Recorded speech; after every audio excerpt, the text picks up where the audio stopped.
everybody. Thanks for joining. We're going to take this one a little bit more casual and relaxed, but we still want to make it informational. Mark, today we're live from the quarantine hotel, and we were here, and we were doing the webinar last week in the quarantine hotel too. Is that right? Yeah, I guess we were. Yeah, I can't remember. It seems so long ago. Yeah. All right, let me just give a little bit of background here. So, if you're here, you probably know the deal by now, but especially for this episode, we want to make this a little bit more interactive than the usual. So if you have any questions, if you are going through quarantine, or if someone you know is about to go through quarantine, maybe this is the right time to ask some questions in the chat, and I will get to it. But just to give everybody a little bit of background on the things that we will cover, and I'll read your questions probably as they come up in the sections here. We'll talk a little bit about the game plan, process, tests, documents. That kind of stuff is more like the preparation. Flight, hotel, food, this is more lifestyle, and what to bring. And then finally, we'll leave it to some quarantine life hacks. And maybe, Mark, I just want to talk a little bit about the picture here. Talking to you this past week, it sounds like I'm talking with a family member who's in jail, and I look forward to your release. So let's just say. Yeah, well, look, I read that one. I actually haven't found it too bad. I quite enjoyed it so far. So I'm not sure if I really want to leave. So we'll have to see. Well, I mean, I think we talked about this. It's the, what's it called? Recidivism. You've Stockholm adopted syndrome. You've adopted the system, and now it's part of you. Now you'll do anything to get back, probably, after this is all done. Yeah. So, Mark, can you give just? Yeah. So what happened? So just for background. So yeah, I had a bit of a long journey to get here, and I think a lot of people don't think I was going to make it, including my wife. So firstly, I was living in the UK, and in the UK, the Chinese embassy is not issuing any visas. And also, there's no flights from the UK to China.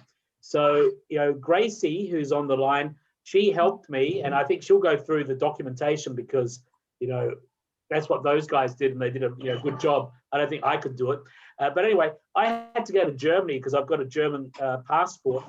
And, we were very, clear. We applied to the Chinese embassy in Berlin, and they said, yeah, it's okay. As long as you leave from Germany, we can issue the visa. So they issued the visa. We had to get somebody, actual person, not a courier, to go to the embassy, got the passport, delivered it, got the visa, and got sent back to the UK. Had to do a COVID test, and then just a up your nose type COVID test. Went to the airport, got to Germany, and then because there was no transit flights, originally I had a Lufthansa flight, and I was going to be able to go in, stay in the transit area, do the test in the transit area, and then take the flight, which would have been a bit nerve-wracking, to tell you the truth. But anyway, wasn't able to do that. So in Germany, it's depending on which Bundesland you're in, and in Frankfurt, in Hessen, which is that Bundesland, you have to do a 10-day quarantine. But after the 5th day, on the 6th day, you can break quarantine if you go out, get a test, and you're negative. So that's what I did. And then the next day, took the MU flight to China. And, the MU flight, it was kind of crazy because it was so well protected. All the stewards and stewardesses were dressed in, PPE or like, those hazmat suits. There was no real like service on the plane.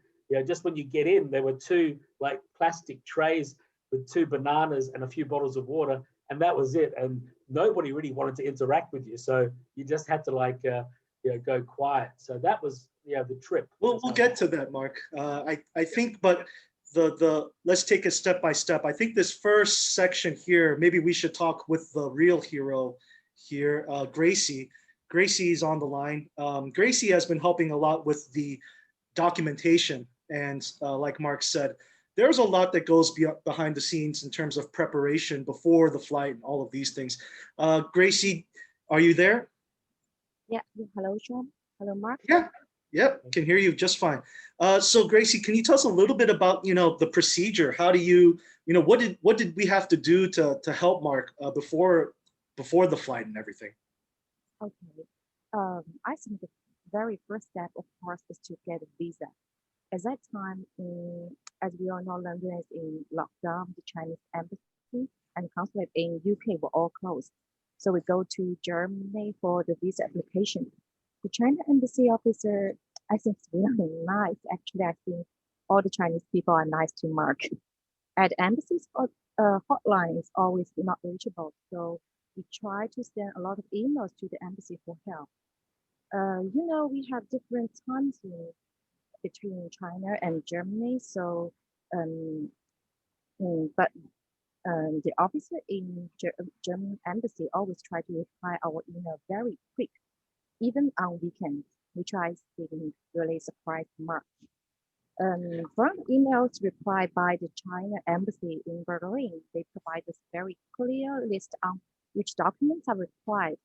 You can see the documents in need on Sean's PPT as well, I think, which includes the passport, the invitation letter, the work permit card, and something like that.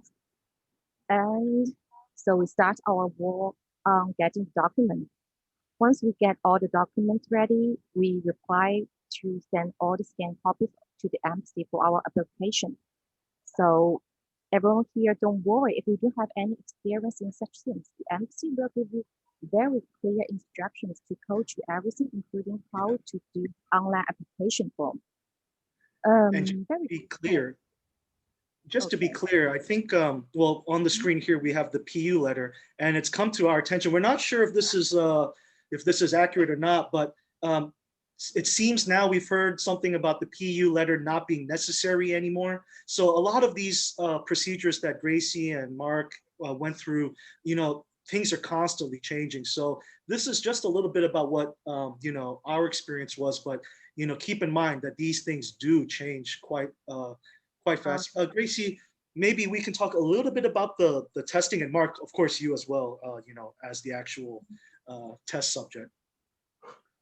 Yeah. Okay. So I think basically to get from London to Frankfurt, I had to do a test, but just up the nose type test, and so I had to also register with the German government that I was coming, and I also got a letter which I didn't need to get into the country, that I was going there for work, not for tourism.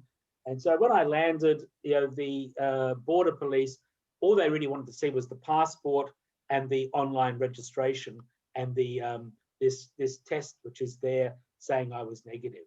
So that was pretty easy getting into Germany. There's also two other papers here, and I guess correct me if I'm wrong, Mark and Gracie, but these look very similar, but apparently they have two separate purposes. One is a PCP test and one is an IgM test. What does that mean? Well, these are actually these are the same document. But so this was the big problem I had. So after the 5 days in Frankfurt, on the 6th day, Gracie and Kiki, who was helping me, they suggested that I go to the airport to do the test because that was a test site which the embassy was familiar with. And so I went to the airport, got the test, and then actually pretty quick, they said it was going to be lunchtime, but I think around 10:30, I got the email, and I got 2 emails, and I opened the first one, and it had this. It was this one actually, which had like 2 tests, and they were negative. And so I thought, oh, that's good. And so we uploaded everything and waited a few hours, and I got actually a red or an orange thing saying that there was a problem with the tests. And I thought, what? Yeah, this makes sense. And it took a while to work out. There's actually another piece of paper, and that was the PCR test. And so I had thought that the test site had just accidentally sent me the email twice. So you have to be very careful what you upload, and also make sure you upload all the documents. So that was the issue there. And then that's when we uploaded it, we got, almost, after that initial hiccup, we got this green code immediately. And with that document, it meant we could go to the airport to board the plane.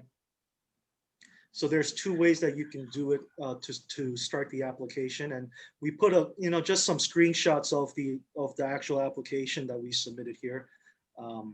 But was this the QR code that you were talking about, Mark?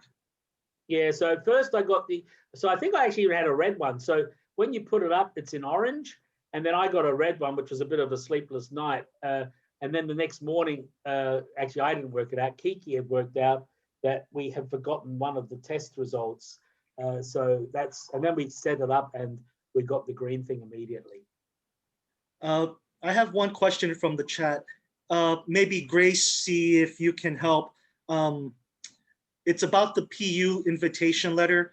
I know that you didn't write the letter, but someone from our HR drafted the letter. But do you know what is in the let me just go back here to the letter.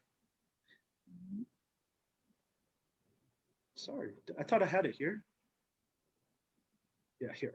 So the actual letter itself, Gracie, do you know what it should include, or what should it, who should write it, these types of things? Actually, it is applied from Cindy, our HR expert. It is issued by the Shanghai local government. But how about requesting the PU letter? Yeah, so I think, Sean, from memory, so the law firm makes an application, I think, at the district level, and then the district level, it'll go up to the Shanghai government. So, so it's a bit time consuming. So I remember that we got I think it was Chang Ning or somebody said, yeah, we agree. And then they passed it on to the Shanghai provincial level, and then they had to issue it. And to the person who asked, we also heard that this PU letter might not even be necessary anymore. So I think it's still necessary. The person who phoned me a few days ago, it was something like, if you've got a residency visa, which was issued after, I think, November or something, then you wouldn't need the PU. But yeah, like I said, you have to check these things, because that same person wasn't allowed to get on their flight, because there's a regulation now that you have to fly from your country of origin. So if you're, French, you can't fly from Finland. You have to go to France if there are flights from your home country. So yeah, so it is a bit fluid. You have to check what's happening. All right, and then there was one last part here, the customs health declaration. Mark, what was, was this a similar process to the other green code? So that was really easy. So once you got the boarding pass, it was a very simple document on your phone. You just use the WeChat to do the QR code. I had a printout, but at the front of the airport, they will have the printout, and then you just do it. And then it's a simple thing, just your name, address, passport, stuff like that.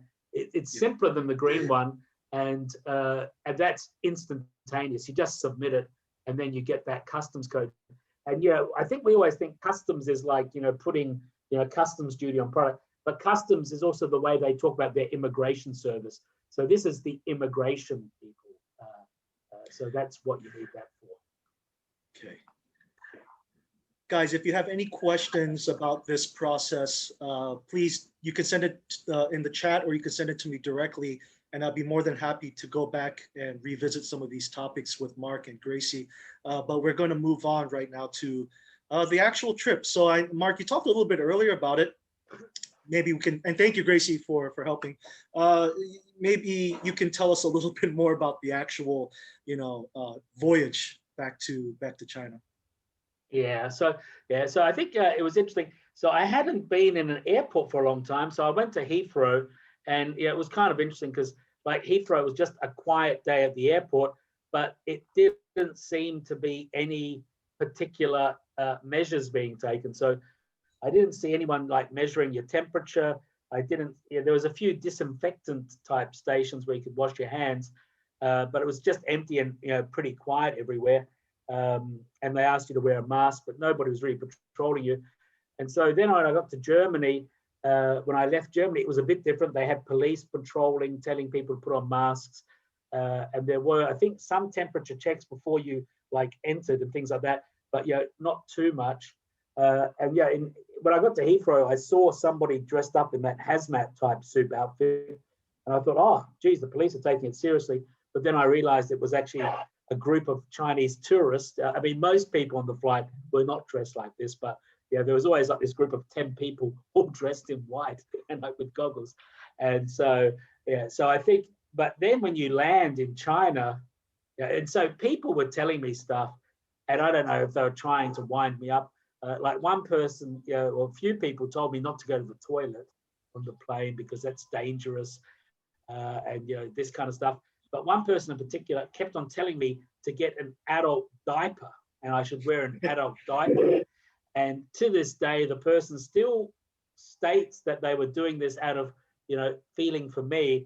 I still think they were just hoping I would do it so they could tell people forever I was wearing a diaper. Oh. By the way, Mark, did you get that package of adult diapers we sent to your hotel room? No.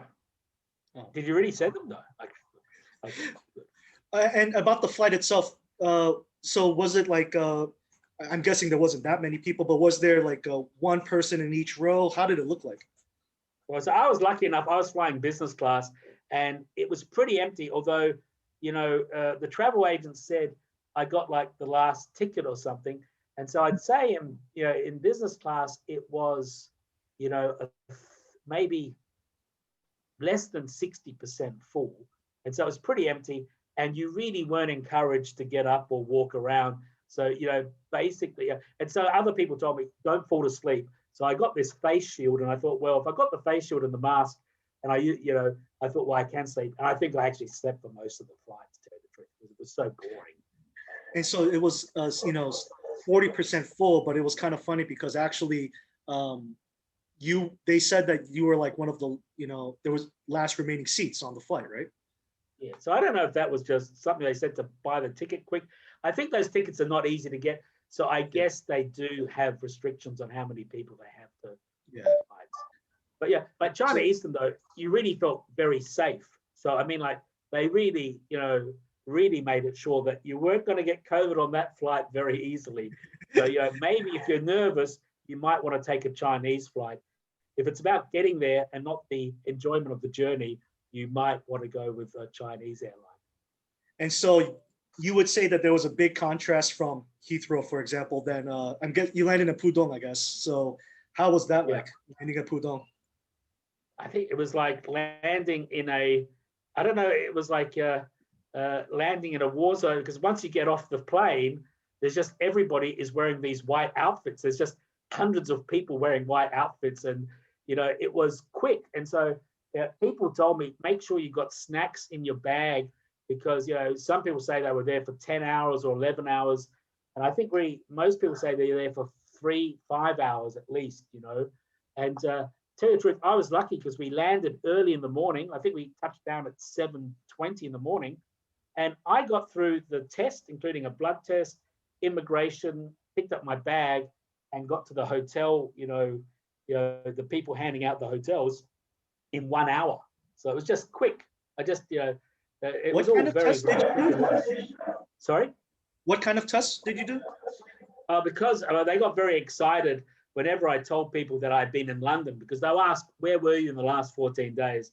And if you say you were in London, you know, the only thing you could say is also, even worse would be you say, well, I've been in London on a trip from Brazil when I went via South Africa, and then I don't know what they would do. They'd probably arrest you. But if you say you're from London, they get very excited. And I had to have a blood test as well as the thing up your nose. So, okay. And how did the hotel process go? I know, do they give you a list of hotels and they say pick one, you know, because I've heard we had a big strategy on that. Yeah. Yeah. Oh, sorry.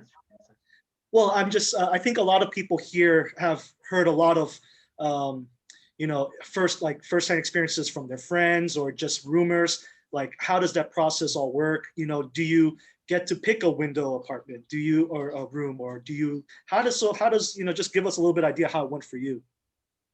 Yeah, so I just kept walking, and then, you know, I got my luggage, and then you go through that, you know, luggage area, and you know how you can always go left or right. And so there was a guy there in his outfit, and it was very muffled. And I swear, I thought he called me a homo. He just goes, homo. And I said, sorry? He goes, homo. And I thought, well, that's a bit tough. Anyway, or it's not very politically correct. Anyway, I worked out that he meant, home. I said, oh, Shanghai. So he goes, okay, you go that way. And so I walked up there, went up the lift or something, and then you have another group of people. And you have to say, while you're getting processed, where's your next address? And that's something which will come up in all the applications. And so I put Shanghai is where my apartment is, and also where the office is. And so they just sent me to the Shanghai area. So there's every district in Shanghai has different areas. God knows where they put you. If you're not going to Shanghai, they probably put you somewhere in the outskirts. But anyway, so Shanghai, it was good. And we had gotten this doctor letter because, it was all true what was in there, but possibly it was looking a little bit over the top. But the doctor letter was, hopefully to get a nicer, bigger room or a ventilated room. But by the time the doctors had written about me, I was worried if anybody saw that letter, they might not let me get on the plane because they probably thought I was going to die on the halfway through it. But anyway, nobody wanted to see the doctor's letter. And if you go to Shanghai, you can only go to one hotel, which is the Jianguo, and you don't have a choice of room because all the rooms look the same.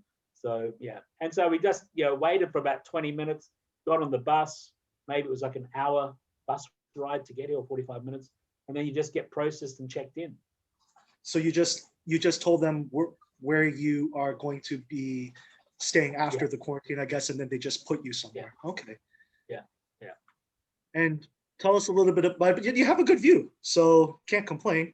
I have a great view. I mean, I got like quite a good view, and I've got the photo I sent there was the window that opens, and I swear, I think in China, in like a in a city, not if you're going in Hainan or something where you have a balcony, but this is the second time I can remember that I could open a window in a hotel. So I was very excited. I mean, it was closed, and I thought, should I try?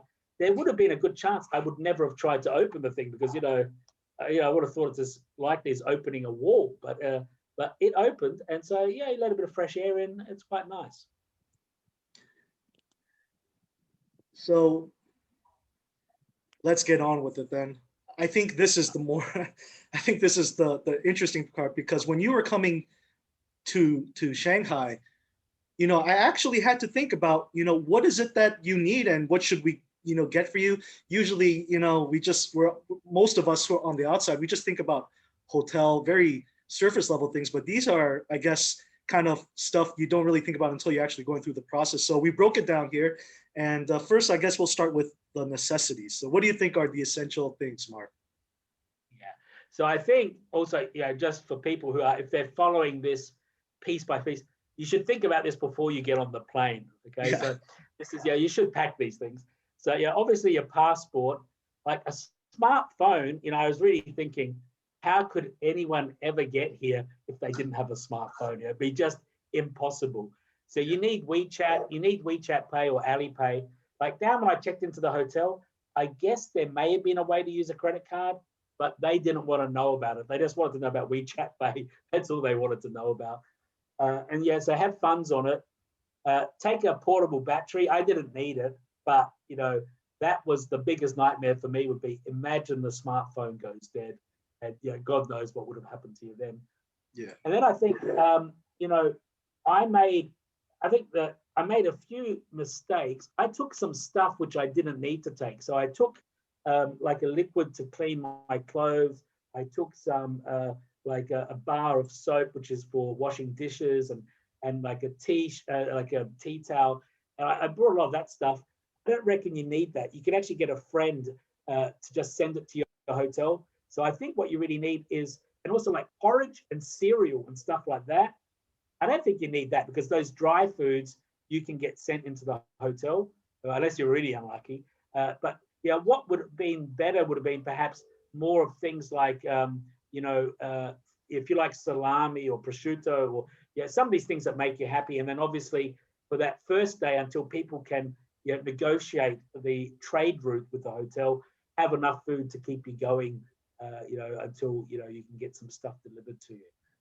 And maybe we can just quickly talk about the story right here, Mark.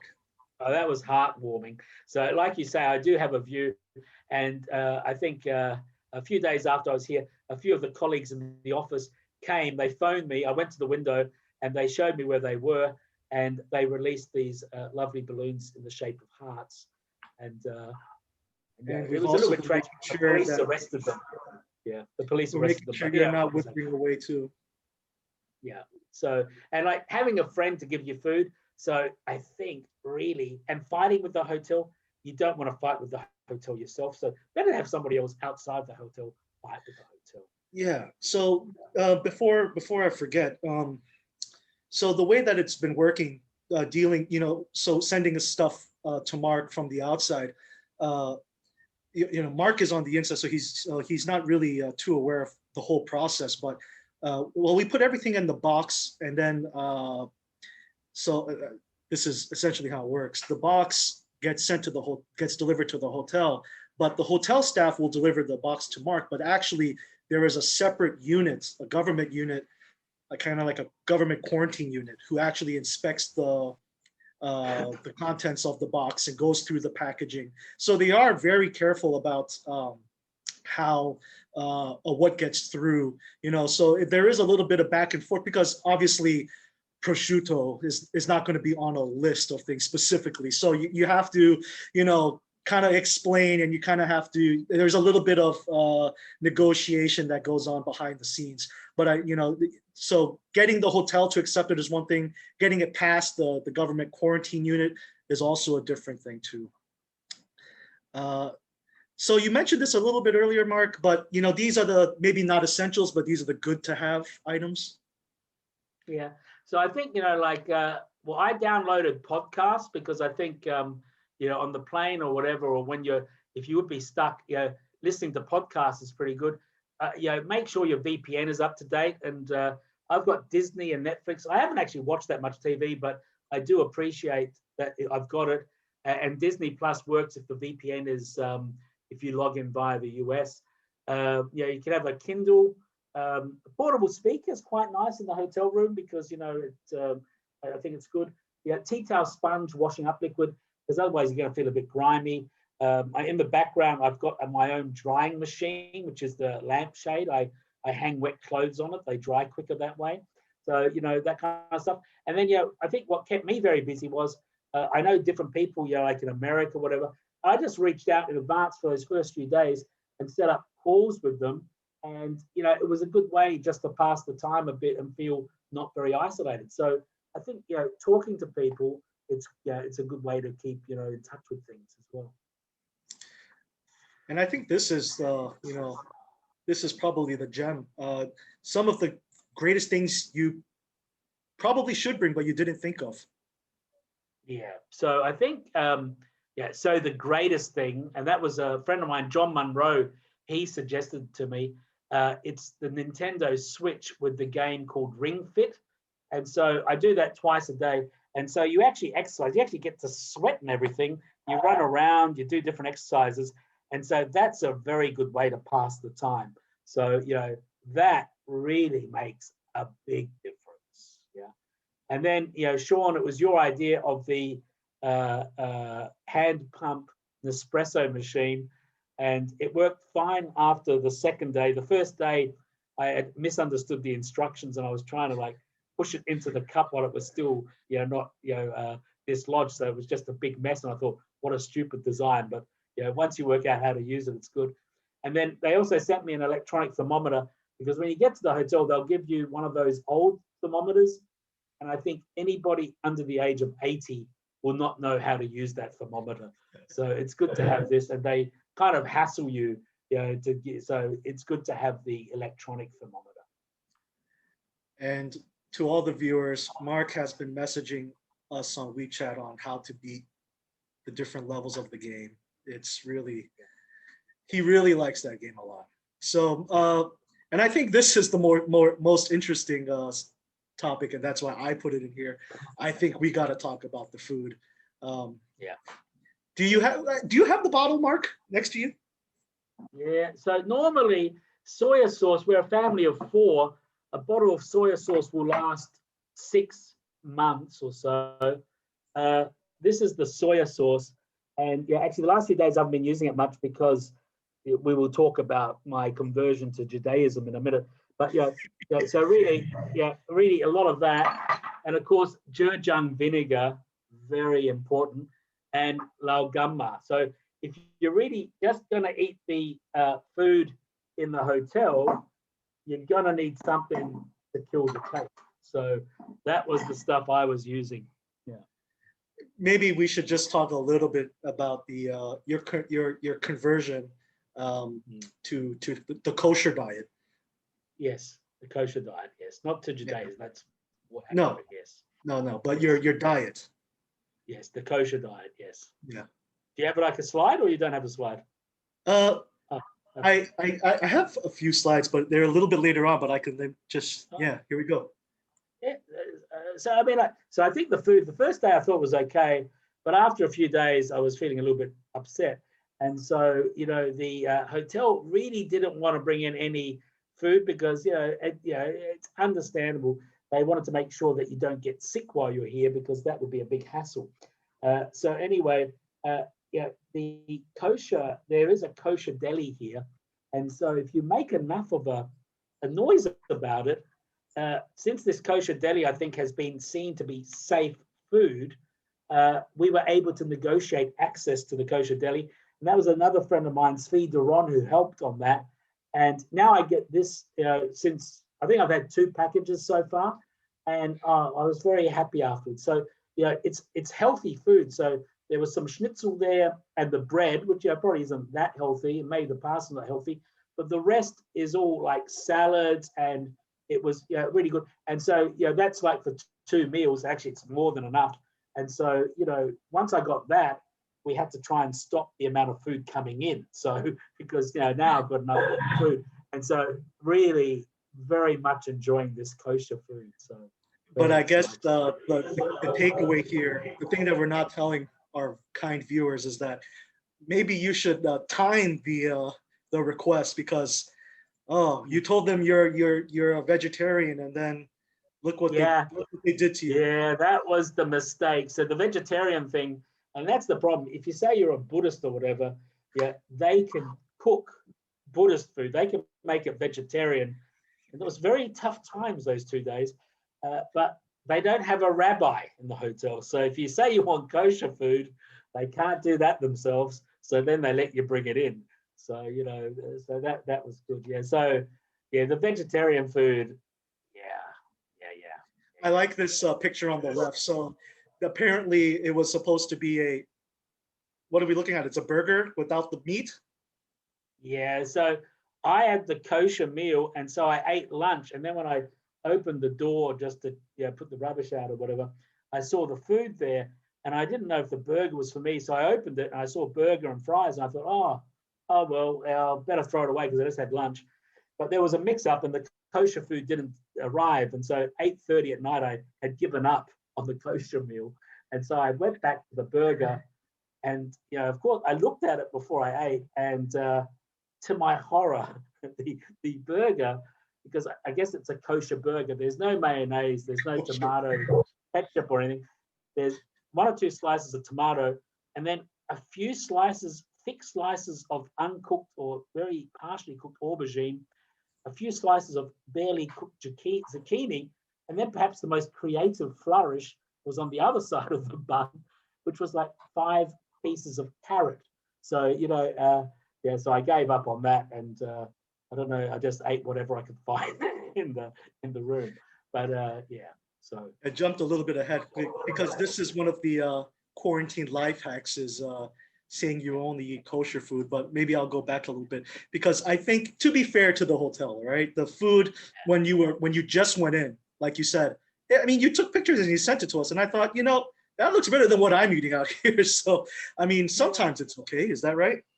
Yeah, well, those first 2 days, so I don't know if it was me or them, I don't know, but things got a little bit, after those first 2 heady days of happiness, things kind of went down. I think he gave up going for the 2nd Michelin star, so things got a little bit, I think they took care of you when you're settling in, but then Well, other times, you know, they kind of phone it in.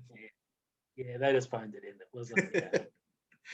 So we covered this slide in the previous webinar, but I think it's pretty funny. This is so they send you a menu, two menus. So one's a Western nutrition menu, which you can see on the top, Yeah, and there's yeah, another one right here, which is this week's Chinese nutrition menu. And yeah. Mark, I'm sure you had a really tough time trying to, you know, plan your daily meals. Maybe you go Western Monday, Chinese Yeah. Tuesday. Is that how it works? Yeah. So firstly, the guy, he made a big noise about finding the menu. I couldn't find the menu. It was somewhere on this table. And so I found the menu and he talked me through it. And I said, oh, and because I'd arrived on a Wednesday. And so I had to order for the Thursday and Friday, Saturday, Sunday or something, because it was the next day. And he made a big noise about, there's a weekly menu. And then we're just going to order this week's menu. And then I checked when I got the new menu, it's identical. So every week the menu is the same. And then the Western nutritionist menu, it's also interesting. Like the Western menu is mostly Japanese, Korean, or Chinese food as well. So, yeah, I'm not knocking it. I'm just saying it was a bit funny. But yeah, so yeah, the food's okay.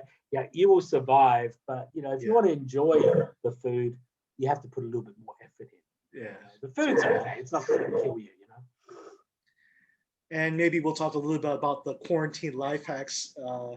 And you mentioned earlier, maybe I'll pause on this one, Mark. The first hack that I didn't put on this PPT is your dryer. You mentioned it earlier, but how do you do your laundry? Well, actually, it's actually interesting. I haven't told you this. So when I collect a bit of the clothes, when I'm having a shower, I put the clothes in the bathtub, let the water in, and then at the end, for a while, I'll just let the water get a bit higher, put in the liquid soap, and then very much like the Italians you see when they're stomping the grapes to make the wine, I do that kind of wine stomping on the clothes, and it gets them quite clean. So so I use that. So that's and it's also it gives you something to do, gives you a bit of purpose, and you feel a bit clean about things. I didn't know that. And the dryer. The Can you show dryer me is how this. it works? Well, it's quite simple. I mean, you just take a wet clothes, like so. But this is the lamp, and you put it over there. For a while, I was turning the lamp on, but then I realized the light bulb actually doesn't give off any heat, so that didn't make a difference. So yeah, so now it's quite good. So I have another lamp, so I put everything to those places. So it's good. Very good, Mark. Very good. So I also bought far too many clothes. I mean, you actually, the tracksuit pants, they need 3 days to dry. So I don't know why I've got so many tracksuit pants. T-shirts, a day and a half. If people want to send their laundry over, I think I charge 8 RMB a T-shirt, 20 RMB for the tracksuit pants. So just send them over. And, we'll put it in your next box. Yeah. All right. And the hotel internet. I didn't know you were I'm so proud of myself. I'm so proud of myself. The IT guys, couldn't do it. So the thing is, the internet in the hotel is super fast. It's almost like 100. I did the internet speed test, and so I connected the laptop to the cable, so super fast. But then on my devices, they kept on dropping off, or they weren't very good. And I think the reason was that the wherever the hotspot is from the hotel, it's either too many people, or it's too far away, so it's a little bit unstable. So I didn't know you could do this. I turned the laptop into a hotspot, and since then, very uninterrupted. So good thing to know, not just for quarantine, wherever you are, it's a good thing to know. Yeah. And we talked a little bit about you being kosher now, so I think that is great. I'm really proud of you, Mark, for your healthy, conscious decision there. And you gave me a list, and this is just a little bit behind the scenes. You gave me a list of stuff that I honestly just didn't know what to do with it. So I just dumped it here on this last slide. This is the last slide, and these are what I called other desperate acts of human contact, I guess. You just go ahead, take us through it, Mark. Well, I don't know if you can do it or can't do it. So, I mean, I think being in Shanghai was good. So I don't know what your next address is, but if you don't have an address and you can choose the next address, then Shanghai is not a bad choice because nobody's looked at my hotel so far and said, "Oh, that's not very good." But everybody who's looked at it said, "Oh, that looks okay," and people who've been in quarantine said that room looks fantastic. So this, I think, is as good as you get for a quarantine hotel. Oh, Mark, I have a question here. Someone asked, should you be doing this podcast during the Sabbath? During the Sabbath. Yeah. Yeah, it's true. I mean, I think the thing is, I have not told anybody that I am Jewish. I just said to them, I really want kosher food. And I think that's a difference. I mean, there is a difference there. And, I think that's the difference I'm going to go with. That's what I expect a lawyer to do. And so you mentioned earlier about the doctor note. So I'm guessing when you arrived in Pudong Airport, they very seriously considered your doctor note? No, they just didn't care. So the doctor note could have paid off big. So with the hotel, the whole idea was to nudge. And so we'd done research before. And so in this case, with Shanghai, we had no choice and no choice of room. But if you're somewhere else, and this depends on your economic means, of course, but supposedly if you say you can afford to pay more than 500 renminbi, you will get a suite. So that's an important thing to know. And I think it makes a big difference as the type of room you get. And then the doctor's note thing was just to try to get this magical window.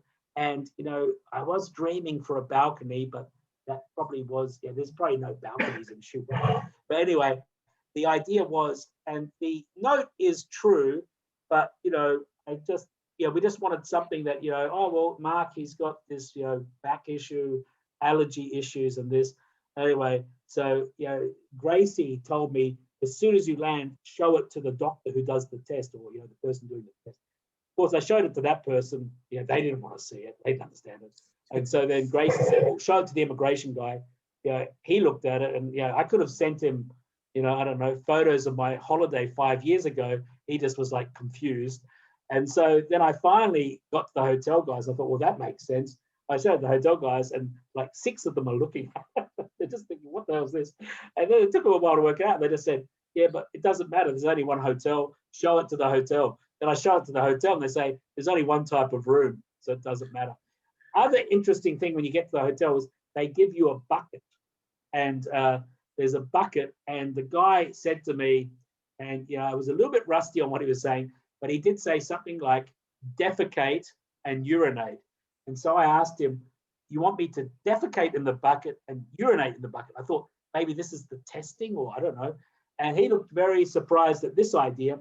And so he opened the bucket and he showed me the tablets, like there was these pills.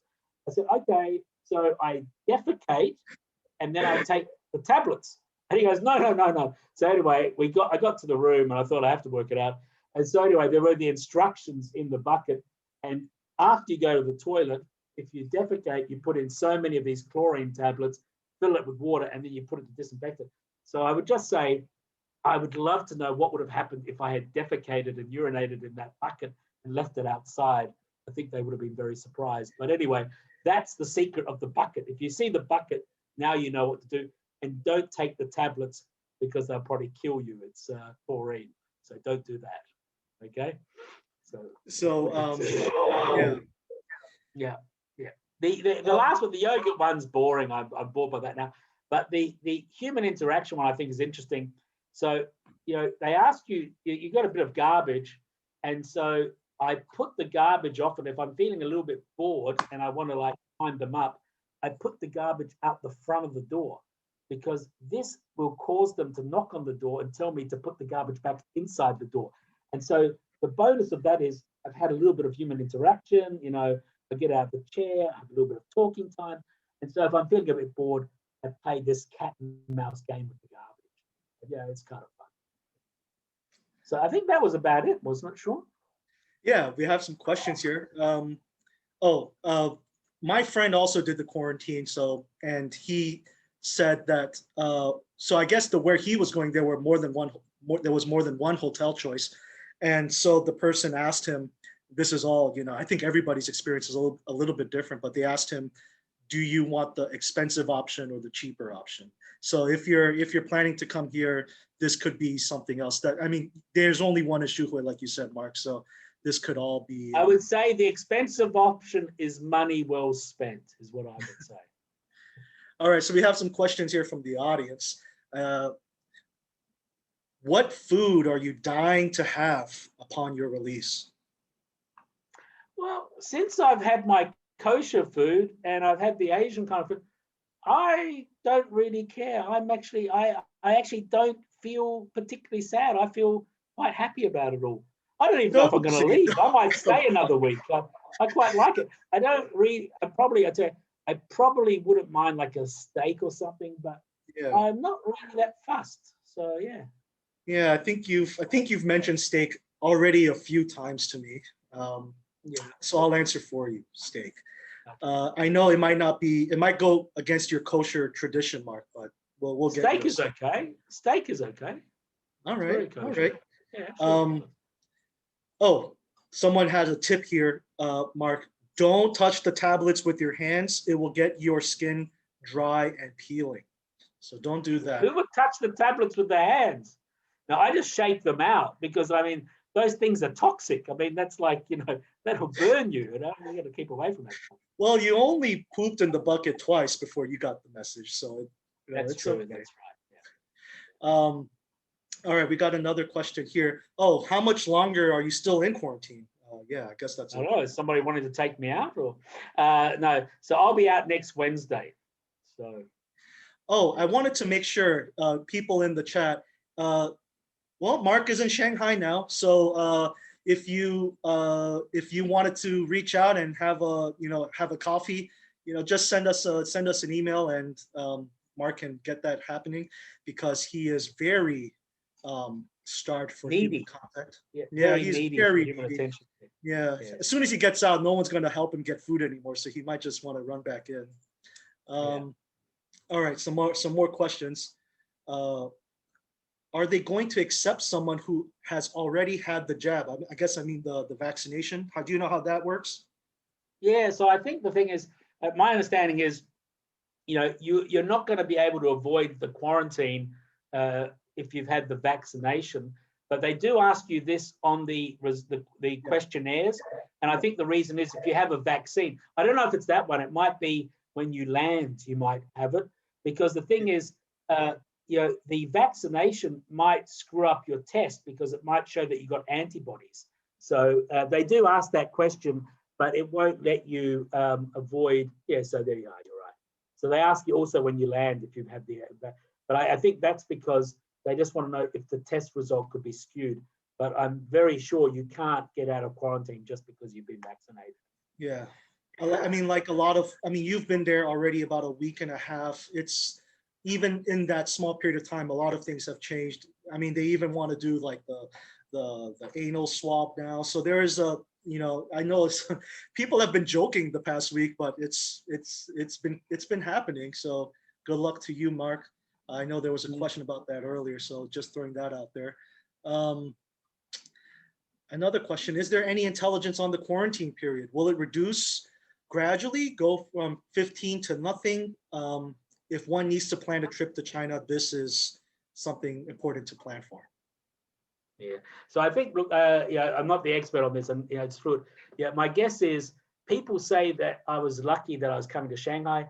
I think in Beijing it's 14 days plus 7. Also, I think Shenzhen is 14 days plus 7. So 7 days isolated in your next address.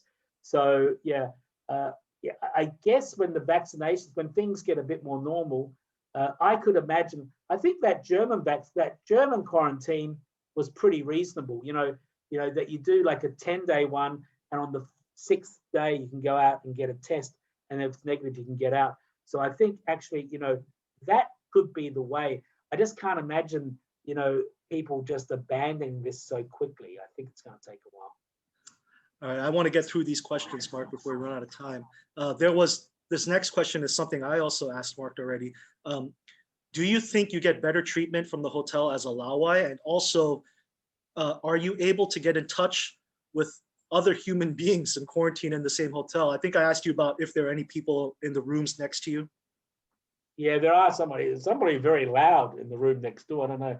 He turned up a while ago. I don't know what the hell he's doing in there, but so there are people on the same floor, but you don't see them even. So the people that knock on your door, so the only interaction you get is when they knock on the door to test you with the thermometer twice a day, and when they get the garbage.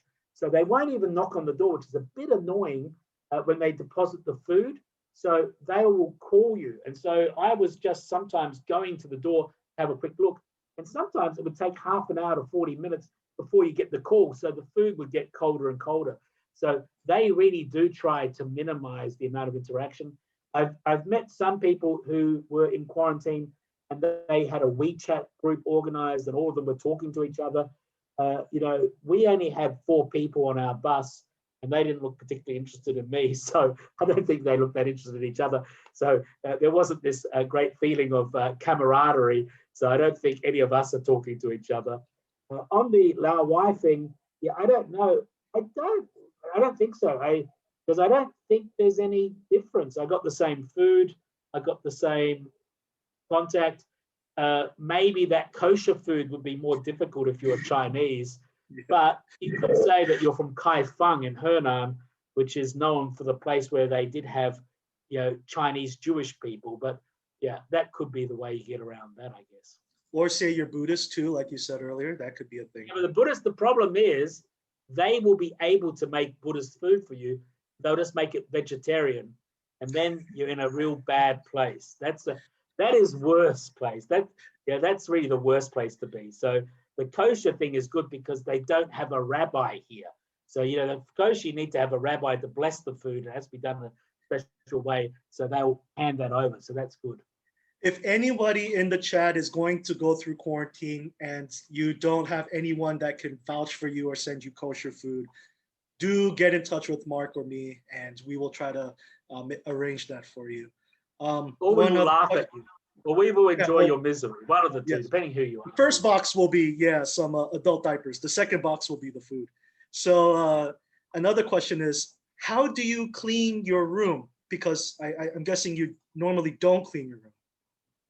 I don't normally clean my room at home, so it hasn't been that big a problem. So yeah, I'm lucky here too. I only have like a lino floor, and we were going to ask to see if we could use a vacuum cleaner, but yeah, it's difficult. So you have to dump the rubbish.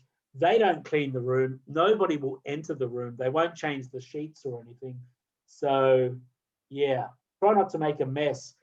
Some people told me they had carpet, and that was really kind of yucky. So I brought some of my own cleaning stuff. So every day I will clean all my glasses and stuff in the bathroom, and I'll wipe down those surfaces. But yeah, there's only so much you can do. And not a question, but a comment from Anne. She said that she met you during her quarantine and virtually, and you had a Zoom with her to help break the boredom. So she thanks you for that. And I think, it is, if there's, I guess we'll just wrap this up here, but it is a very interesting time. And if you do need some, and we're not kidding, if you do need a little bit of resources and get in touch with a kosher deli, whatever it is, or just need some apples, bananas, these types of things, or just to chat, shoot us an email. Mark's contact is here. You know my email address. I send those reminders out. And yeah, so Mark, you'll be getting out when? On Wednesday. And I think, really the thing is, before you get here, maybe it's worthwhile just announcing on Facebook that you're going to be in town, or on LinkedIn or whatever, or reach out to some people. And I think it really made a big difference to me was, having FaceTime calls or Teams calls or Zoom calls. So not just phone calls. So you actually see people, because to tell the truth, I don't really feel depressed at all. I really feel pretty happy. I really don't feel depressed at all. And I think that's an important thing, is to keep up that human interaction. So I'd strongly recommend people do that. So I'll just repeat it one more time. If anybody is, well, Mark's going to be in Shanghai for, I think, 2 months. So if anyone's around in Shanghai for the next 2 months, shoot us a message too. Mark will probably take you out for a coffee. And I'm looking forward to the next Art of Law episode too, Mark. Maybe we need to do something special since we'll actually be in person this time. Yeah. Okay. Well, sounds good. All Well, right, we'll thanks think of everybody. something. Yeah. All right, Hope it thanks was a lot. interesting for people. Thank you. Bye. All right, take care, guys. See you.